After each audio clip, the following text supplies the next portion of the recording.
So, no apocalypse, instead an 11th-hour ceasefire between Iran and the United States, one that's still being tested. Two sides that are both claiming victory, 5.5 weeks of war that may change the way the rest of the world looks at both Iran and the United States. Certainly no ceasefire in Beirut, where Israel's hit the capital with its hardest strikes yet across multiple densely populated areas. Dozens killed. Will Washington tell Israel to stop its operation against Hezbollah? Then there's the Gulf, where even if the guns stay silent, it'll take weeks, months, perhaps more, to restore oil output to what it was before. Finally, there's the ratcheting up of biblical threats. Faced with a regime where the soldiers no longer, the clerics, rule in Iran, Donald Trump and his White House issuing the kind of doomsday threats that are usually the reserve of radical theocracies or rogue nuclear states. Will the world remember that threat to erase, quote, an entire civilization, even if it never does come true? Today in the France 24 debate, we're asking if the ceasefire can hold. We're in the company of Payman Asmodeh, Senior Consultant at Risk Consultants, Forward Global. Thanks for being with us. Thank you. Rina Bassist, correspondent for Al Monitor. Good evening, François. Good to see you. And from London, she advised the U.S. State Department and the National Security Council under Joe Biden. Nega Anga, visiting fellow with King's College London. Welcome to the show. Thanks for having me.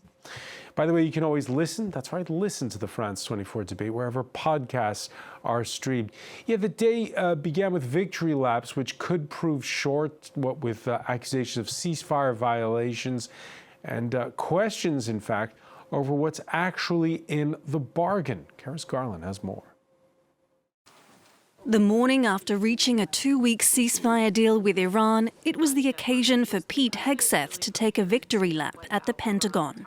By any measure, Epic Fury decimated Iran's military and rendered it combat ineffective for years to come. Together with our Israeli partners, America's military achieved every single objective on plan, on schedule, exactly as laid out from day one.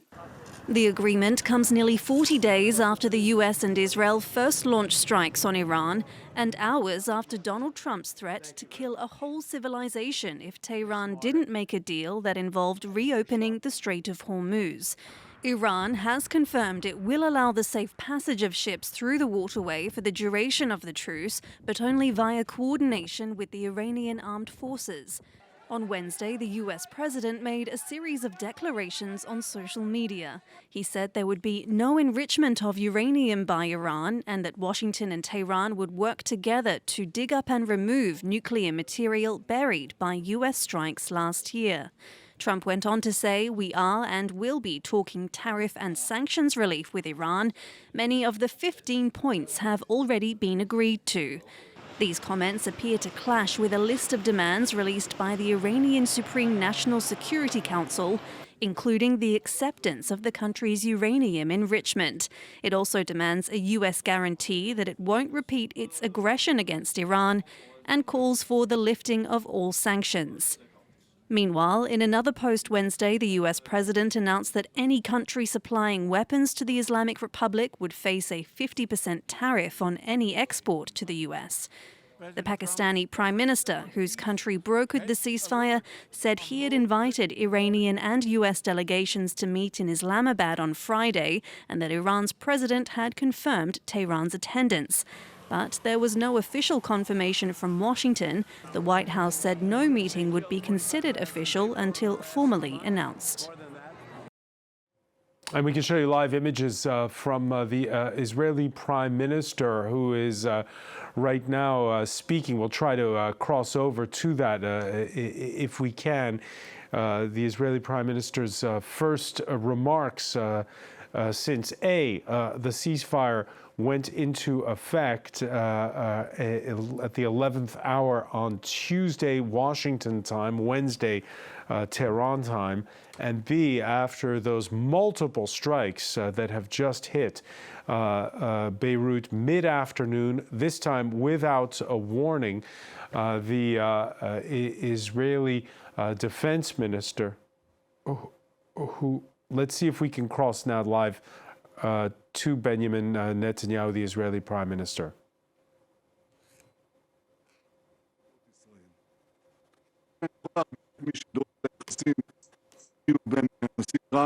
You guys are great. We'll try to cross back live to it.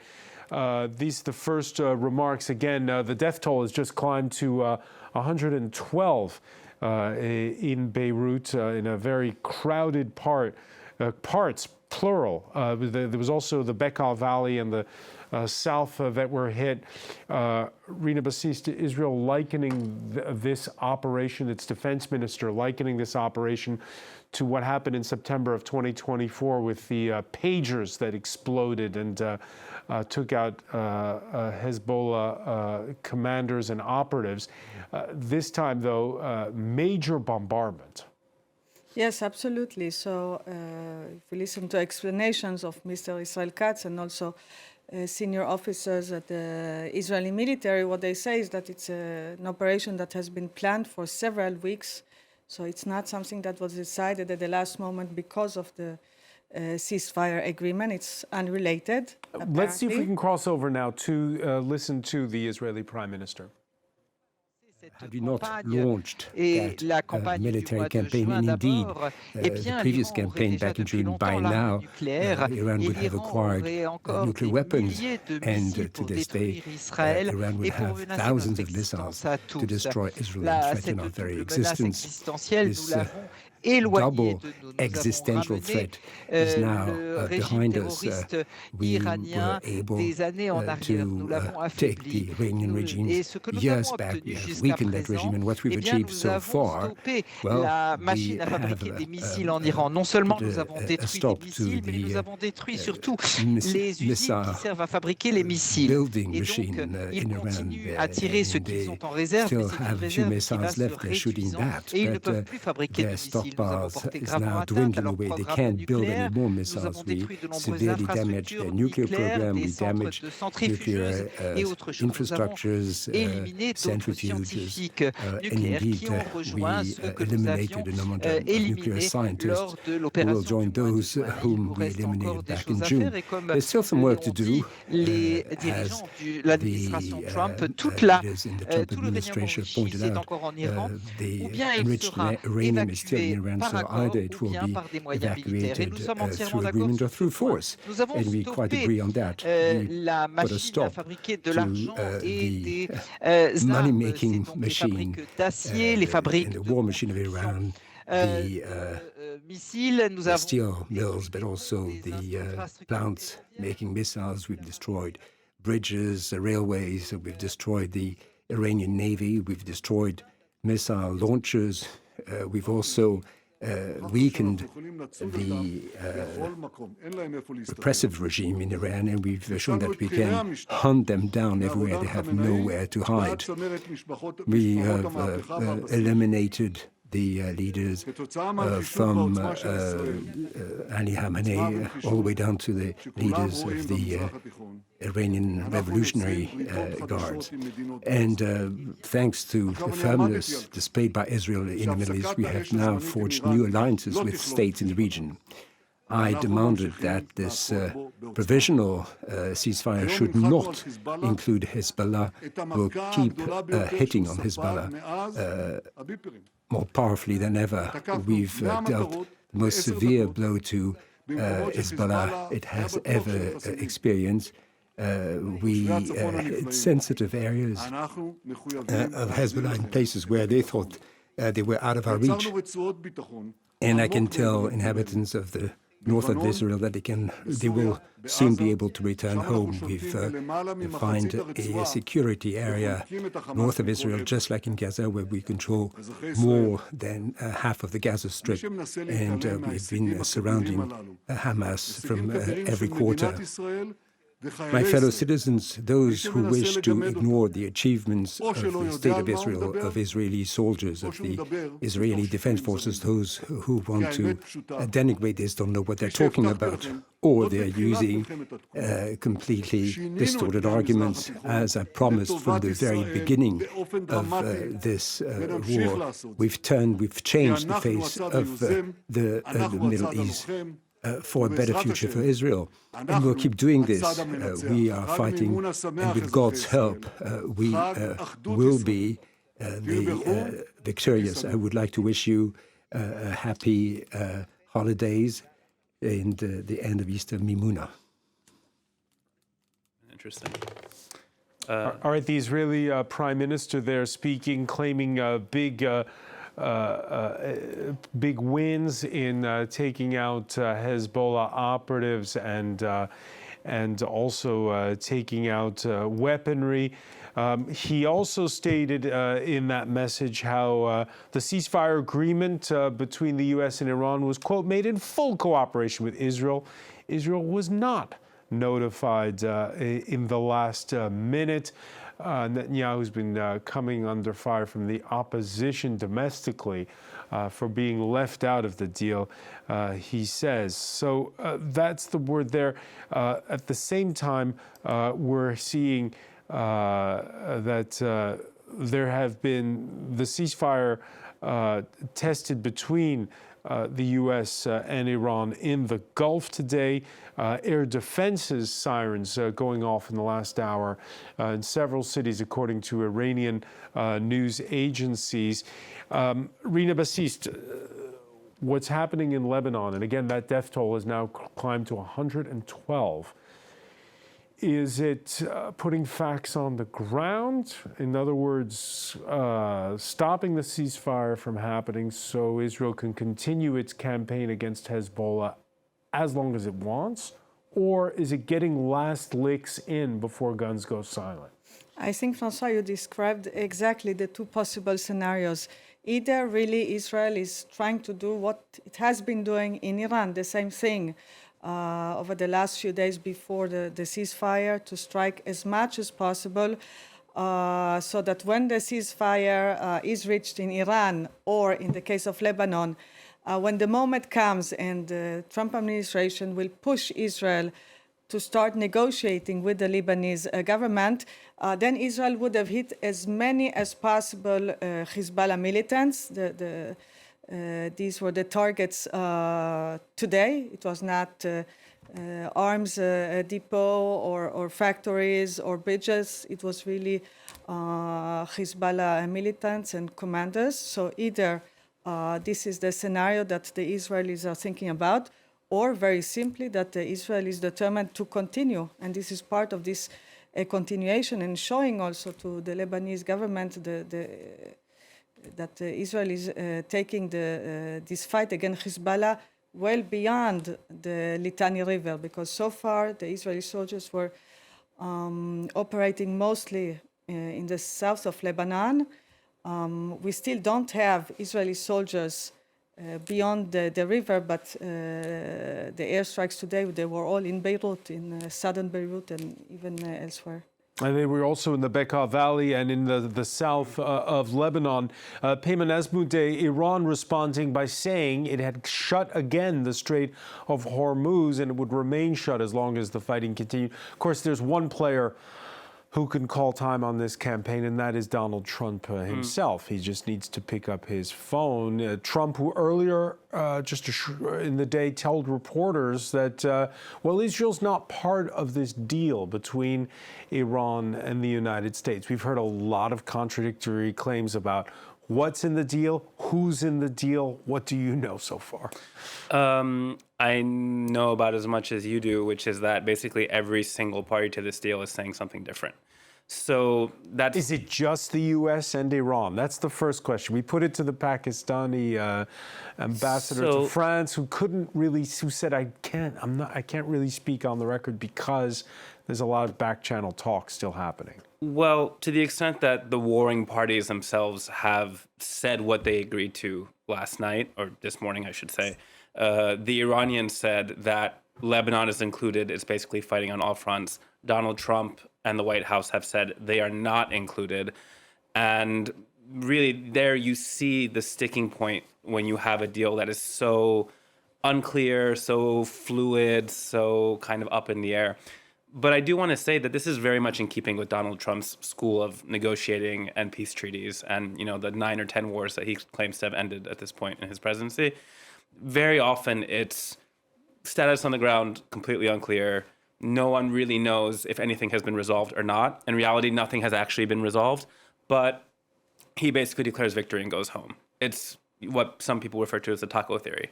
Now, given this particular circumstance where less than a day ago, 24 hours ago, you had Trump basically promising genocidal violence against Iran and the Iranian people, versus today where he's basically saying we're going to work with the Iranians on opening the Strait of Hormuz, basically taking the revenues from the tolls that the Iranians want to extract and splitting them. Yeah, that was remarks he made to a reporter from ABC News in the Jonathan United Karl. States.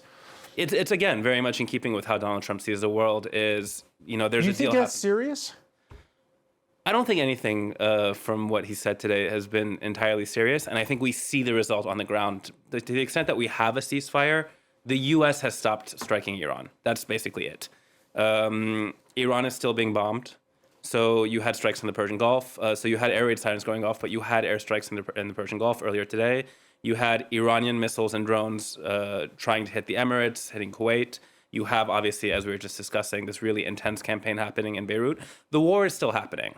Really, all that has stopped at this specific moment is that the U.S. is not striking Iran, which, again, compared to yesterday and where we were yesterday, seems like this very kind of shocking about face. But in terms of how sustainable it is, I think basically this 11th-hour announcement, it hasn't answered any more questions beyond what we knew last night. Well, Donald Trump is washing his hands of it all. He may not be able to do it for long, Nega Anga. First of all, again, Iran saying it's closing the Strait of Hormuz. Oil prices have dropped a lot and after the ceasefire announcement. We'll see how long that lasts. There's also more diplomacy to come. Again, this is just a 2-week deal. Trump, at first, there was word it was going to be Vice President Vance who would be traveling to Islamabad. Now it's Jared Kushner and Steve Witkoff, his special envoys, who are due to go. This after Trump declared again on Truth Social that Tehran had gone through, quote, a very productive regime change. The U.S. president adding that Iran had agreed to the removal of enriched uranium, which there will be no more, he claims. But as the Associated Press's John Gambrell reported, Iran includes acceptance of enrichment in its Farsi version of its ceasefire plan, something missing from English versions. There's dueling 10-point plans, Nega Anga? Well, look, let's call this what it is. This is a 2-week pause, and it's brokered to prevent kind of a further escalation, not necessarily a peace deal. So I think the real test is going to be the next 48 to 72 hours as we start seeing this play out. How many ships actually move freely through the Hormuz over the next couple of days. I know there's a pause right now. I'm sure it'll pick up again. What will happen in terms of Israel and Lebanon? Obviously, there's some actions in terms of, Iran closing the strait in response to Israeli attacks. So there's all these various chess pieces that we're going to see play out over the next few days until parties meet in Islamabad on Friday. Yeah, and again, you heard just now Payman referring to it. 24 hours ago at this time, we were talking about that post on social media by Donald Trump where he talked about a whole civilization will die tonight if they don't sign on. And the Karachi-based daily newspaper, The Express Tribune, thus headlining today, Pakistan saves a whole civilization. A bit tongue-in-cheek, if you will. But yeah, those threats, did they matter in the end? Were they a deciding factor? We'll learn further down whether or not it was. I think, one thing is certain. President Trump has a coercive diplomatic style. He does push out quite a bit of mixed messaging. Again, if he had followed through with some of his threats, there was enough content in there in terms of violation of international law. But again, it also had an impact in terms of losing essentially the biggest allies to the United States, which is the Iranian citizens. It was a holistic rhetoric against the Iranian people as well as the regime. I think where we are right now is sort of walking back some of that messaging and again recognizing the Iranian people the Iranian citizens being different than the Iranian leadership and wanting to sit down and negotiate some sort of settlement. As you mentioned earlier too, the Iranians put forward a 10-point plan. The Americans put forward a 15-point plan. President Trump last night having said that he was fine with a 10-point framework in terms of a starting basis. He didn't necessarily approve it. And then this morning stating, going back to his 15-point plan. Again, this is all part of the process. These negotiations do not get solved overnight. There's many technical details, and this includes a whole array from the nuclear file to the economic situation. Just to bear in mind, the JCPOA negotiations took 18 months to negotiate. So that gives you a little bit of context of how long this particular agreement could take. All right, a 10-point plan that may be a 15-point plan, but that may be a 10-point plan and is not the same one from one side or the other. Clear as mud. Rina Bassist, when Donald Trump talks about a very productive regime change, point of fact, he may be correct after all. After the killing of the supreme leader, Ayatollah Khamenei, it may no longer be the clerics in charge inside Iran, but the military, right? Yeah, well, it's I won't call it a regime change, but certainly it might be. I mean, we have a few possibilities since we are not quite sure what is happening in the leadership of Iran, because we have seen Kalibaf, the president of the Iranian parliament, becoming one of the strong people of Iran. That's on one side. We know that Mojtaba Khamenei is injured, and there are rumors that he is in a coma.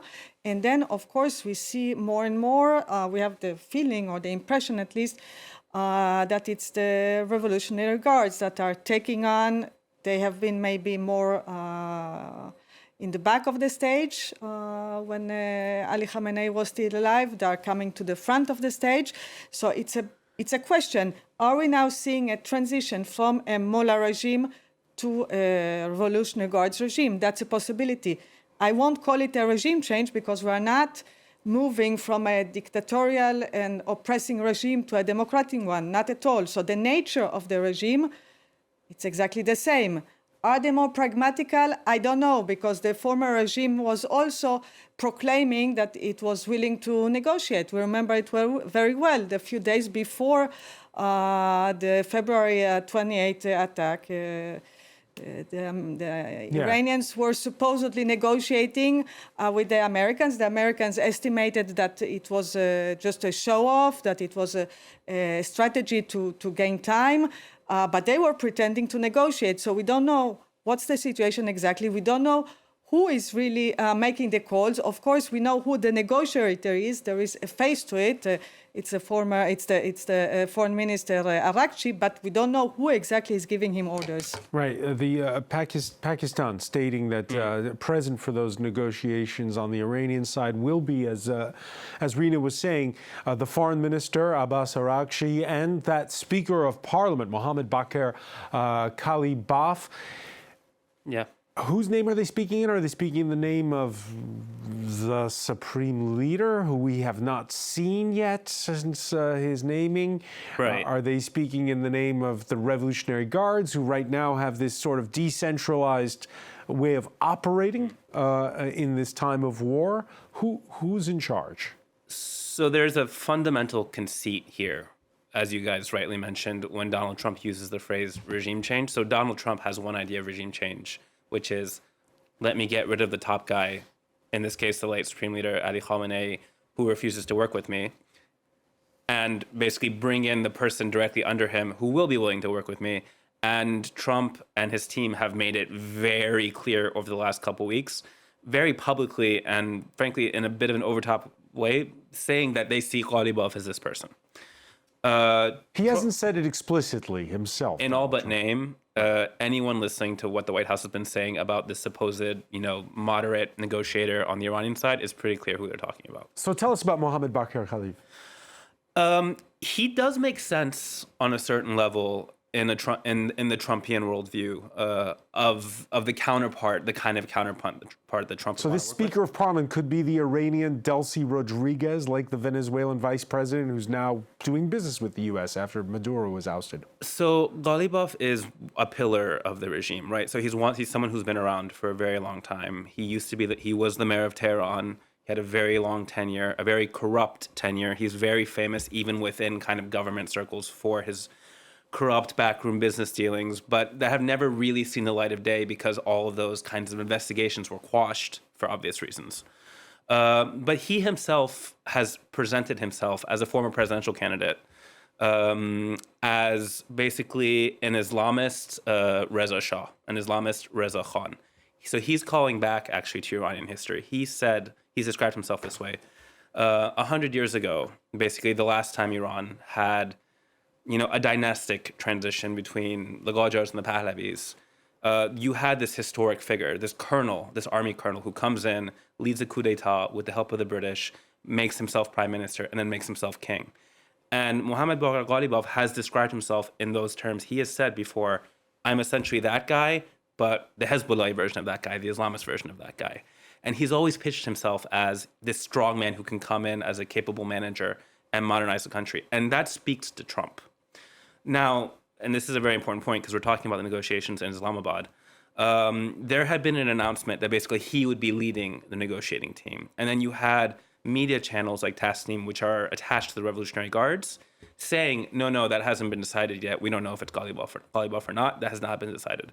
Ghalibaf himself is from the Revolutionary Guards. He's a former Revolutionary Guards commander. He's very much part of that clique. And to the extent that we're talking about, are the Revolutionary Guards taking over from the clerics, they already have. Basically, Mojtaba Khamenei, as you were saying, we don't know where he is. We don't know what state he's in. We have not seen him or heard from him other than written messages where we don't know if he wrote those or not. What we know is that you have Ghalibaf on one side and you have another IRGC commander, Ahmad Vahidi, who another pillar of the regime, former Minister of Defense, former Minister of the Interior during the Women Life Freedom Movement, who was responsible for overseeing that crackdown. These two men are basically the two most senior IRGC generals currently apparently making political decisions in Iran. And at some point, whatever we get as an outcome of these negotiations feels like it's going to be an outcome of the political struggle that seems to be shaping up between them and a few other figures in the regime. And again, if that report, Nega Anga, that is true, that Donald Trump is saying he's thinking a lot of sharing the proceeds from putting a toll in the Strait of Hormuz with whoever's in charge in Iran, then what's your reaction? Well, it's hard to take a lot of his statements at face value. I think going back to my previous comment, he does push out quite a bit of mixed messaging, and he touts himself as a businessman before being a politician or a diplomat. So again, I don't see it necessarily as I don't take it at face value. I do know he's prioritized. Let me just interrupt you on this point, Nega, because while we're speaking, the White House press secretary is talking. And things we've said earlier in this show now need to be updated. First of all, that the White House is affirming that the Strait of Hormuz is open, not closed, and that the Iranians agree to it, even though we had a statement to the opposite. Secondly, we said it would be Steve Witkoff and Jared Kushner leading discussions. Now the White House saying that Donald Trump is sending Vice President Vance to Pakistan for talks on Saturday. Is he a good fit, and is Pakistan the right mediator? Look, I think at this point, anyone who's able to bring parties to the table is the best mediator possible. Pakistan did work with many other regional partners and neighbors to Iran.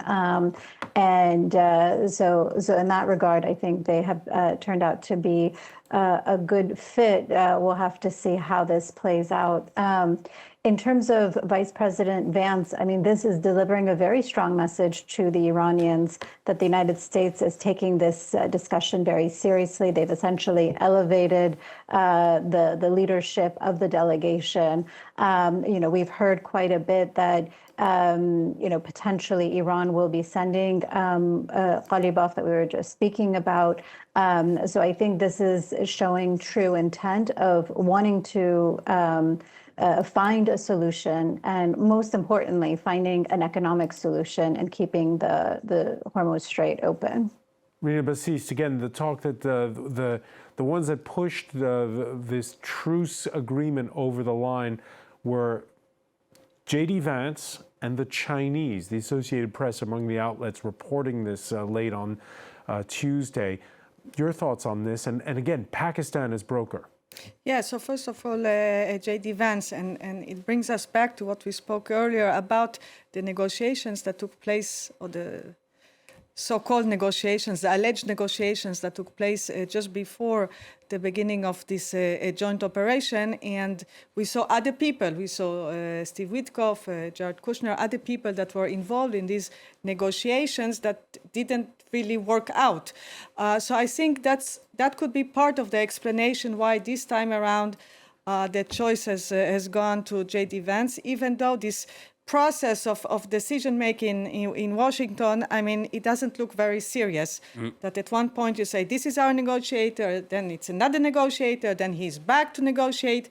I mean, that sends an uncertain signal that maybe goes back to all these recent declarations by the president that seems a bit disconnected, because when he announced the American agreement to the ceasefire, he spoke about the 10-point plan that the Iranians have put forward. And now the White House is saying, no, this is not a good plan. We are not going to work with that one. So obviously, there are the big declarations, the rhetorics, and my colleague spoke about these rhetorics. I think the Iranians actually relish when Trump comes out with, we will destroy a whole civilization. It works well for them. I mean, they are not disturbed by it. On the contrary, it's a man for them. They can work with that. They can sell it as a sign that the Americans are going crazy. So this is something positive for them, actually.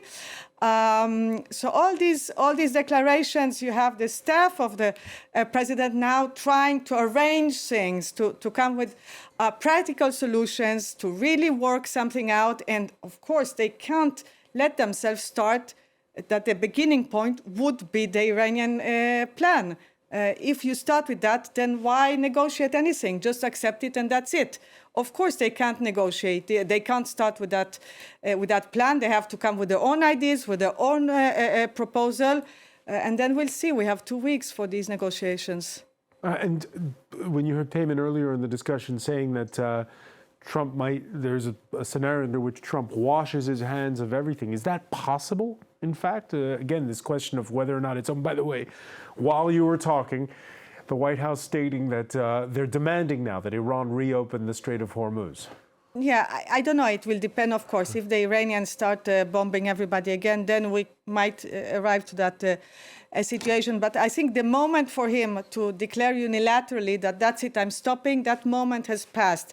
We had that, if you want, momentum maybe just before the decision about the ceasefire, and he didn't seize that momentum. He could have said that. He could have said, that's it, I won, look at all our victories. Just after the rescuing of the American pilot, this was a key moment that he could have opted for that, for ending the war. He didn't seize that moment. So now I think we are really, if everything goes as the Americans would like it to see, if we don't see a big Iranian offensive, then we will see at least the beginning of negotiations with Tehran. All right, and the U.S. acknowledging now, again, through that White House spokesperson, that it has indeed had top-level talks with China on Iran. China getting involved diplomatically, that's something people have talked a lot about over the last 5 weeks.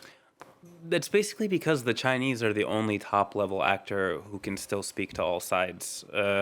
Basically, the Islamic Republic has two external partners that you could realistically work with on negotiations. It's the Russians and the Chinese. Obviously, for a million different reasons, Russia is not going to be, a privileged partner. But when you look at the venue for the talks, Pakistan, when you look at who else is involved, Turkey and Egypt, when you look at the necessity to basically bridge these conflicting interests between Iran on the one hand, the UAE on the other hand, Saudi on the other hand, China is basically the one, and it's kind of remarkable to see kind of how far the U.S. has fallen in this regard. China is now seen as kind of the sane adult in the room, as kind of in terms of a global power who can actually talk to all sides. So that's not surprising at all. What is also not surprising, unfortunately, is the fact that Iran basically demanded that J.D. Vance be the interlocutor because, as Rina said rightly, the Iranians themselves have said Steve Witkoff and Jared Kushner are not serious people. These are not serious negotiators. And you've heard this from Araghchi, you've heard this from other figures in the Iranian regime, that when they were supposedly negotiating in February, now we're hearing that the attack was actually planned all along. But basically, proposals were being put to these two representatives of Donald Trump and of the United States who are not capable of understanding the technical details of what the Iranians were proposing. That's what the Iranians say. So at this point, they're saying, we don't want to talk to these two anymore. There's no point to basically negotiating with these people. At least send someone who's competent. And they look at the administration. There are not many competent people in the White House. But to the extent that there are... So who gently put the word to Trump on that? Was it the Chinese or the Pakistanis? I would guess it's the Pakistanis, because it seems like, I would refer back to, we showed it earlier, the tweet from Shehbaz Sharif. There was an earlier version of that tweet that was published that had the title, Draft Message from Pakistan's PM. So clearly that message was not drafted by the PM's own team. That message seems to have been drafted by someone else. And I strongly suspect the White House had some involvement in that message. So I think to the extent that there was some behind-the-scenes coordination going on, even as we were getting these kinds of apocalyptic messages from Donald Trump, I think Pakistan really does need to take some of the credit for this apparently partial ceasefire that we have. Rina Bassis, Pakistan, at the center of it all. No, I agree with Python. And a little word about the Chinese, because from the very beginning, we have seen the Americans could have used, they had an extraordinary tool, maybe to force the Iranians to capitulate. And that was, okay, the Iranians are blocking the Hormuz. We will block all the boats carrying Iranian petrol going to China. I mean, that would have been an easy, so to say, move by the Americans that would have had an enormous economic impact on Iran. They didn't do it because the Americans, they are very, very careful. They don't want to go into a conflict with China. And even though the visit of the president was postponed, we do have a new date. So it's important for the American president, it's important for Trump to meet his Chinese counterpart. And he can't arrive there after having blocked the petrol that is supposed to arrive to China. So this gives the Chinese a very particular and important role they can play, because they have not only the ear of the Iranians, but also the ear of the White House. And Pakistan, yes, of course, if you would have asked the Israelis, that would have been maybe the last country they would have liked to see mediating, but of course Israel was not side to these negotiations. Why was it the last country Israel would have liked to have seen? It's a country that is very hostile to Israel. It has no contacts with Israel. It's not at all like Oman, which doesn't have an open diplomatic relationship with Israel, but we know that there have been a lot of contacts over the years. Even Mr. Netanyahu himself had contacts with the Omanian leadership. So this is a completely different setup. Israel cannot just convey messages to the Pakistani mediators that it's not happening, it's not going to happen.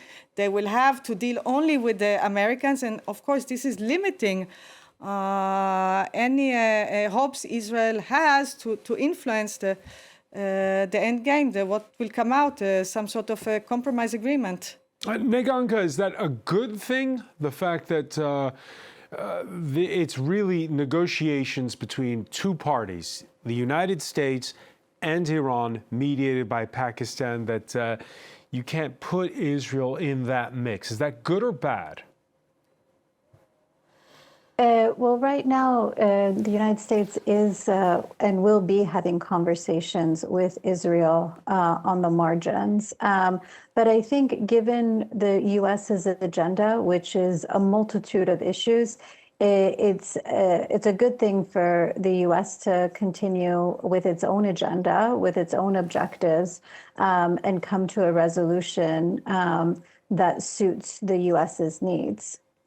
Yeah, and again, we talked about it at the outset, just what a difference it was 24 hours ago before this 11th-hour truce that was signed onto, and as our panel has been saying, remains very tenuous. Destroying a whole civilization is what Donald Trump talked about, and that was roundly denounced Tuesday. Again, this is before the ceasefire announcement came in Rome by the first American Pope.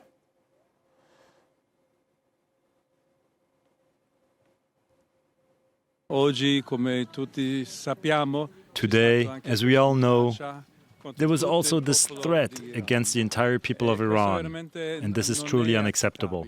There are certainly issues of international law here, but much more so, a moral issue for the good of the entire Iranian people. I would like to invite everyone to truly think deeply about those many innocent people, so many children, so many totally innocent elderly people who would also be victims of this escalation of war. Payman Azmudeh, the State Department put out a message yesterday saying, no, there's no nuclear threat against Iran. Listening to the Pope, I know that a lot of Iranians were extremely nervous after that statement. Now that the moment has passed, is that just a bit of bluster and it will be forgotten? No, I don't think you can promise people annihilation and then expect that they'll just forget after a day. And the fact that they even had to come out and say, no, we didn't mean that, especially after J.D. Vance's comments in Hungary yesterday, where it seemed that that was what he was implying. And the fact that they had to clarify, I think, says a lot about how people see the United States today compared to how they saw the U.S., before Donald Trump came back to office or even before Donald Trump's first term.